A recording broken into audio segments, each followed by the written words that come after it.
மாண்புமிகு தமிழக முதல்வர் ஜோசப் விஜய் அவர்களுக்கு இந்து அதிரடிப்படையின் பணிவான வணக்கங்கள்.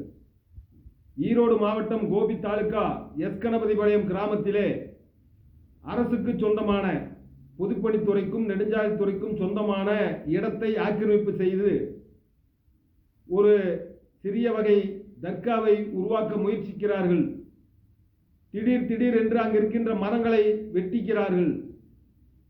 அங்கு திடீரென்று ஒரு தகர கொட்டாய் இருந்தது. இப்பொழுது பெரும் தகர கொட்டாய் அமைத்து அது ஒரு தர்காவுக்கான இடமாக அதை ஆக்கிரமிப்பாளர்கள் செய்ய முயற்சிக்கிறார்கள். ஏனென்றால் இந்த அந்தியூர் சாலையிலே பல்வேறு கோயில்களை அரசு, கடந்த அரசாக இருக்கட்டும் அல்லது இந்த தமிழகத்தை ஆளுகின்ற அரசுகள் பல்வேறு கோயில்களை இடித்து கோபியிலே, கணபதிபாளையத்திலே, பாரியூர் அருகே போன்ற நெடுஞ்சாலைத்துறைக்கு சொந்தமான இடம், பொதுப்பணித்துறைக்கு சொந்தமான இடம் என்று கோயில்களை எல்லாம் இடித்திருக்கிறார்கள்.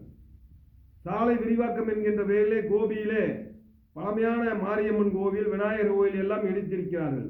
ஆனால் இந்த கணபதிபாளையம் ஊரிலே அரசினுடைய சொந்த நிலத்திலே, அதுவும் நீர்நிலையை ஆக்கிரமிப்பு பண்ணி தர்கா வைத்து முயற்சி செய்கிறார்கள். கயிறு கட்டுவது, பாடம் போடுவது.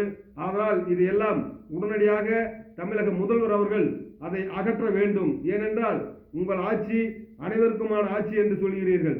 இந்துக்களுக்கு தினமும் வணங்குகின்ற கோயிலை இடிக்கும் சாலை விரிவாக்கம் என்கிற வகையிலே கோயில்களெல்லாம் இடித்த அரசாங்கம், கடந்த அரசாங்கம்.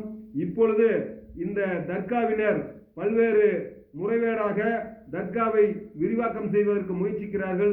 அதற்காக கூடிய விரைவில் மாண்புமிகு தமிழக முதல்வரின் கவனத்திற்கு செல்லும் வகையில் தலைமைச் செயலகத்திலே கோரிக்கை மனு வழங்கப்படும் என்பதை தெரிவித்துக் கொள்கிறேன். இந்த அதிரடிப்படையின் சார்பிலே நன்றி, வணக்கம்.